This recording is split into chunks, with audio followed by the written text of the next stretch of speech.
Hi, my name is Josh Savage and you're listening to Herms Promi Corner. Hallo und herzlich willkommen zu einer neuen Ausgabe von Herms Promi Corner. Ich freue mich sehr, einen wunderbaren Musiker heute begrüßen zu dürfen am Telefon. Wir machen das Interview in Englisch. Hello and welcome to Josh Savage. Hello. Nice to have you on the show, Josh. Would you be so kind to introduce yourself in some short sentences to the listeners? What I am. So I'm an indie pop singer-songwriter from the UK, from a small city called Winchester. And I kind of went about creating my career by just traveling and playing music in people's living rooms all around the world. And I've ended up playing 700 shows in basically people's living rooms around 4 continents. Are you a part of a musical family? My parents, they aren't musical, but they love music. And so they played music all the time when I was a baby, which is, I guess, how I ended up falling into becoming a musician. Can you remember your first song that you wrote, that you composed? Yes, I can. It was terrible. I was 15 and I was writing a song about a girl I sat next to in English class, but I couldn't admit that I was in love with her, basically. You are playing so much shows, you're all over the world on tour, but have you any time for any hobbies beneath the music? That's a good question. Well, I love reading, which actually helps the music as well. And also, I'm a bit of a chess geek, actually. I love playing chess. And so I always try to find people around the world to play chess with. I heard you live now in Berlin. What's the special about this city for you? Wow. So I actually came here for just 3 months and completely fell in love with it. And 2.5 years later, I'm still here. I just loved the energy of the place, the vibe. I loved how easygoing it was, and I also loved how people here in Germany are so supportive of up and coming music. And I just, especially when my shows were selling out here in Berlin, I just decided to stay. But one of your songs is called Citizen of the World. You're a global trotter by 700 shows. Where do you live in other countries or big cities like New York or London or something like this? So I was raised in Paris for half my life. And then even though I'm English and I have an English family, I lived a long time there. And then I also lived in England for a bit. I also have a girlfriend in New York, and who knows where I'll end up next. We'll just have to see. Are there any rituals 20 minutes before you go on stage in the living room, for example? So I always tend to warm up a little bit. It's very important to do that, especially when you're playing a lot of shows on tour. And I do stretches and breathing exercises, and and there's one, and I use my steamer to help hydrate my voice. How important is for you the contact when you're on stage to the audience? For me, it's really important. A lot of my songs actually rely on audience participation, especially when I'm not able to tour with bands. So for me, that's why I love playing living room shows, because I feel it's a lot more intimate, and it's a very special experience playing into a tiny room full of people. After 2 EPs, you now released your debut album, The Long Way Round.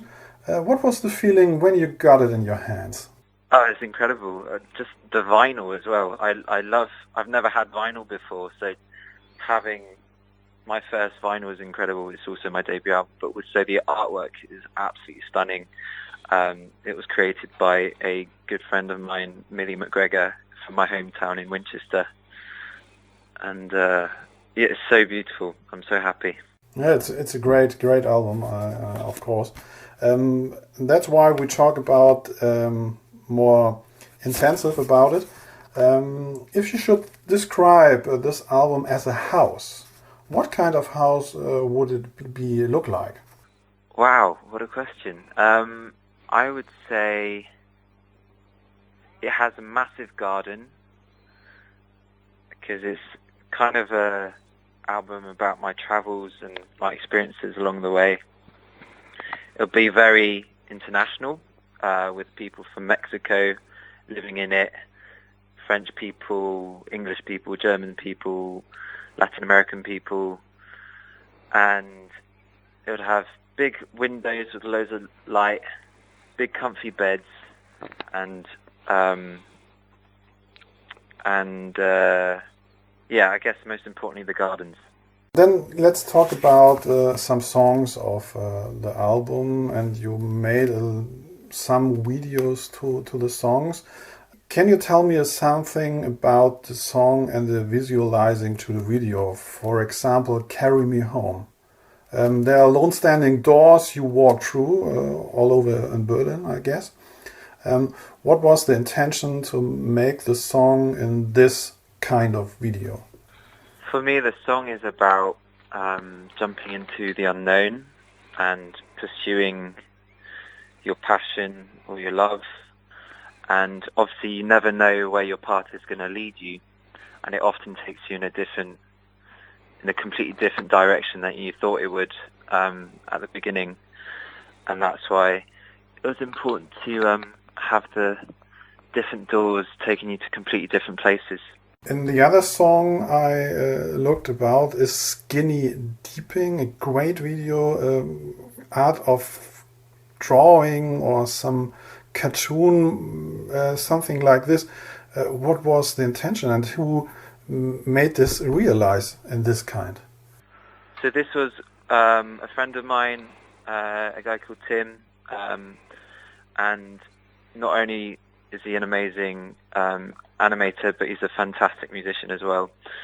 And I just shared this song with him, and he was very inspired by it, and I let him have creative control. And we really liked the idea about spontaneous meat, obviously in water, and the imagery of it all.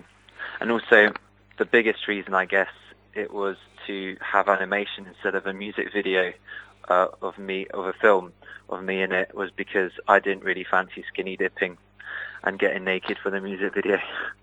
What's the message in skinny dipping? The message behind that is kind of, it's also a leap into the unknown and going with the flow. I find it's hard. It's easy to be set in your ways and worry about things, and sometimes you just need to get away from it all.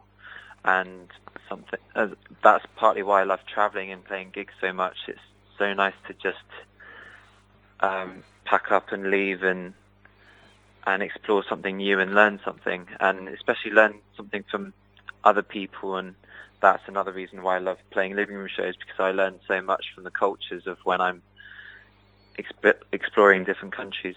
Then let's talk about two songs.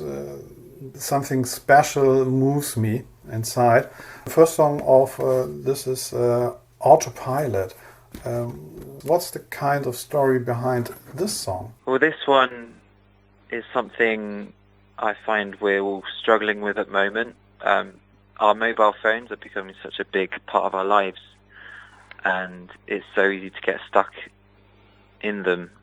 And I actually find it's probably today's biggest cause of depression, because it sucks so much of our time and stops us from fulfilling what we really want to do with our lives.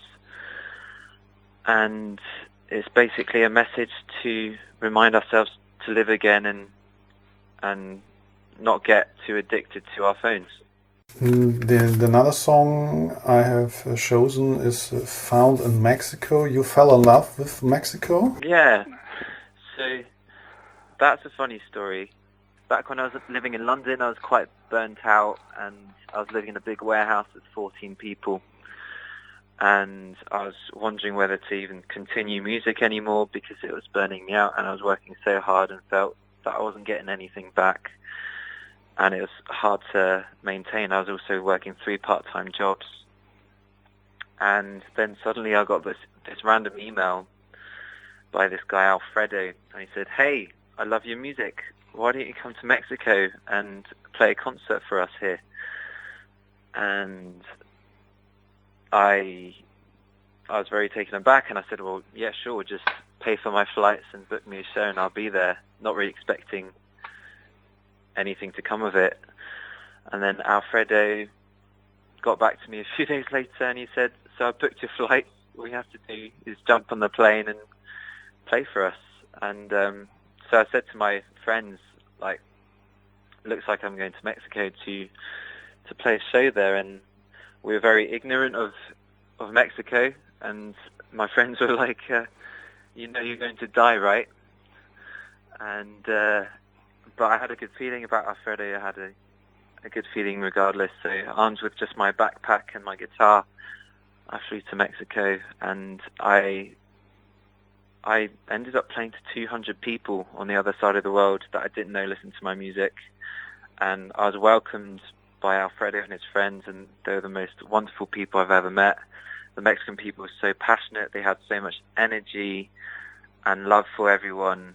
And I still remember just getting in my Uber, and the driver was just singing along to the radio to the top of her lungs. And for example, with music, I love that people don't care if they can sing or not. They just do it because it's fun, which is something I find we've lost in the Western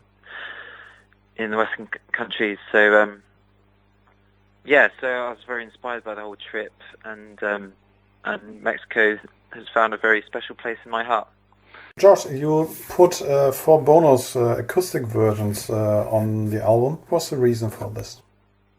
Because I come from an acoustic background, and I understand that my music is evolving, and I wanted also an intimate version of these songs, because I feel like these songs are still very powerful as just vocal and guitar, and I felt that would be a very special addition to the album as well. You make open the CD. You have the whole artwork, the mountain, the ship, the water, and so on. Who has inspired you, because or your friend, to make this kind of art? Movement of the mountain, or what was the main intent for this kind of great artwork?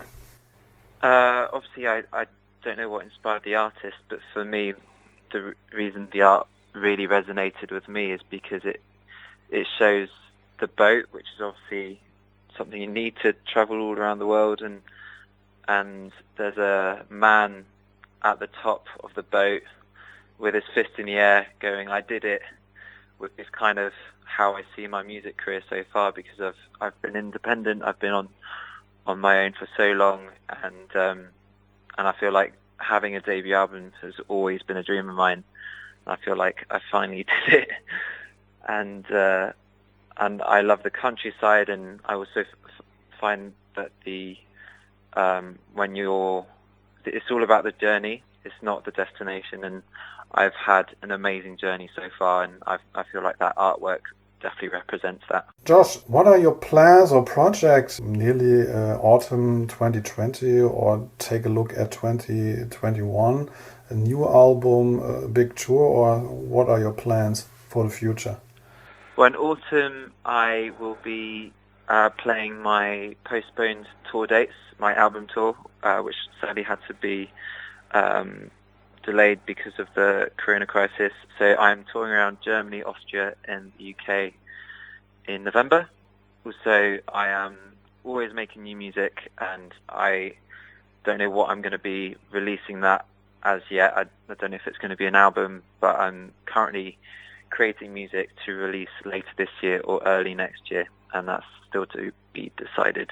Josh, last question of our interview.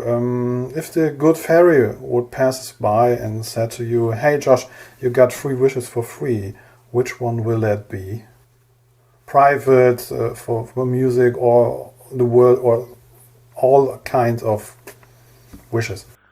Oh my gosh, I would definitely wish for a teleport, and secondly I would wish for a nice studio so that I can be more inspired to create new music, because currently I make all my music in my bedroom, so sometimes I get a bit tired of being in the same room all my life. And thirdly, you do have to be careful what you wish for.